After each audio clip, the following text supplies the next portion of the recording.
My name's Farzana Fazelbhoy, and I live in Mumbai, India.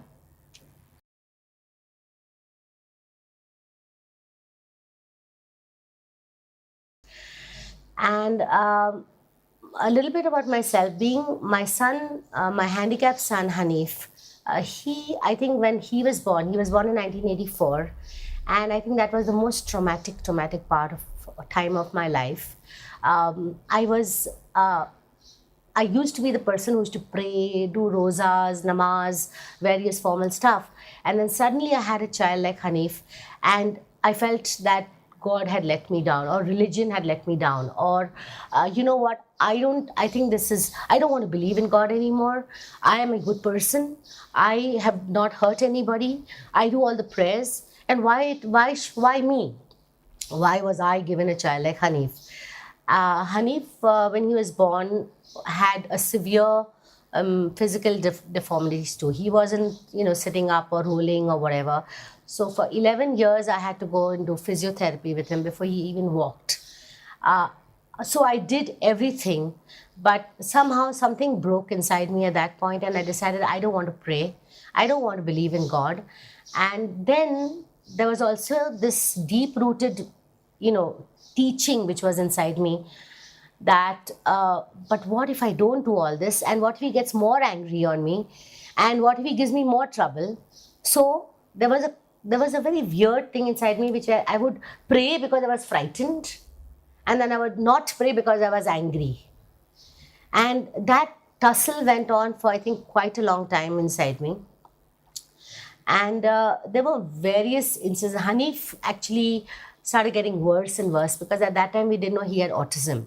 So he developed massive behavioral problems, which resulted in me being in tears almost every single day of my life. In India, we don't have school systems that are so enlightened. So anything incorrect that he did in school, I would get a phone call where I would say, "Oh, Mrs. Fazelbhoy, Hanif is doing this. Can you please come and take him away?" And I started getting more upset because I felt, you guys are the trained ones. I'm just the mother. I can give love and affection. I can do what you all tell me to do. But I don't know how to handle a child like Hanif either. And if you guys don't know, what do you expect me to do? And there was a lot of trauma that I went through. I think finally, at some point, I broke. And I said, you know what? I had gone to the school a million times. It was April. That was the time when the school year changes.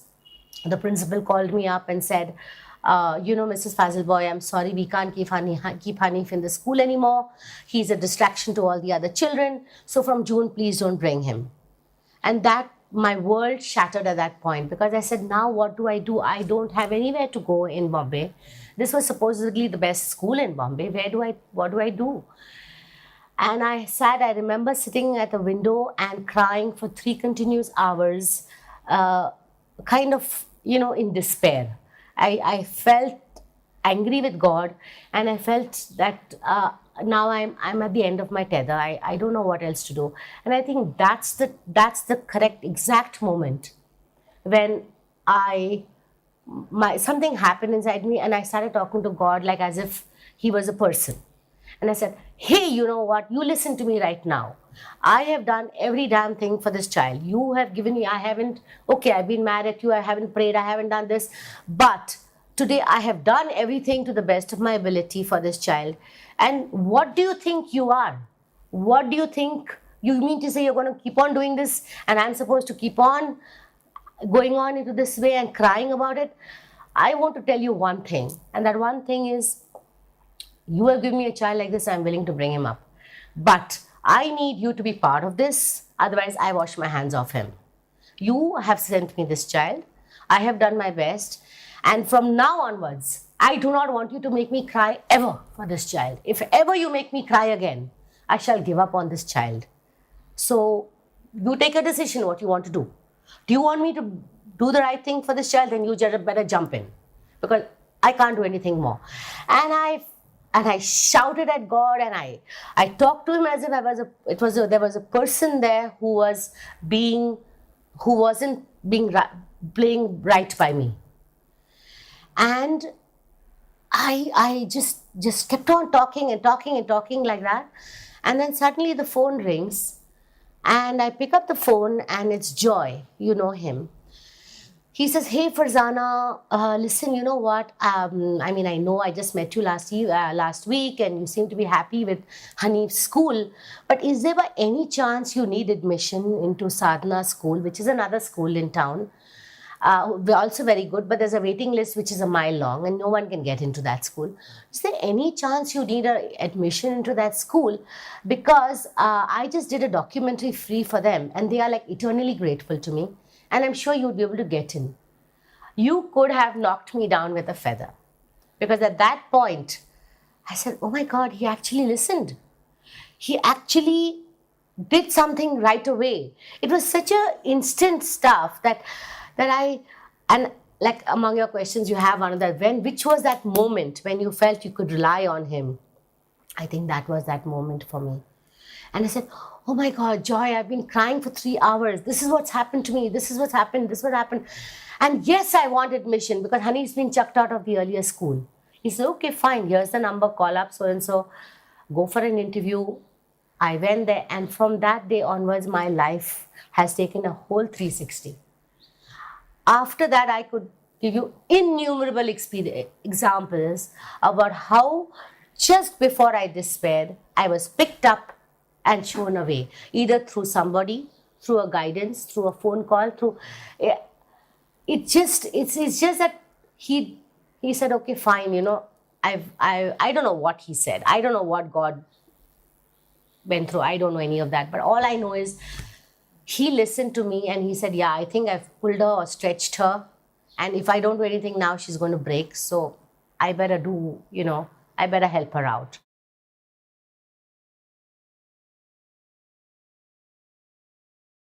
I think so many things. I think there's not a single turn or twist in my life when I'm not grateful for. Of course, I'm very grateful to the kind of man I've married. In India, there is a great stigma in having a handicapped child. He has never for a moment, he's educated enough to, he's never ever made me feel that way. He's never made me feel that I should sacrifice my life for the sake of my child. Yet never, he's not wanted to kind of run away from any responsibility towards him. But it's like, yes, you have a child like Hanif, but you're also my wife. You're also a mother to another child. And you should still continue doing everything in that. So I'm really grateful, because I think there was a time when I was, wanting to do the martyrdom thing, like totally become a martyr. I have a child like Hanif and I should give up my life and never dress up and never do anything. And, my whole world should revolve only around that child. I had gone into that phase, and I think he pulled me out of that. So I'm very, very blessed that I have him. And I'm also blessed with the kind of experiences I've had going to the US, finding out that I have a brain and a mind. I've always revolved my life around Hanif and my children. I realized I was capable of earning, working. I had a brain. People respected me. I grew as a person. So I'm happy about that opportunity that came to me. And I think I'm also very happy that I'm a content person. I like it. I like the way I am. I like me.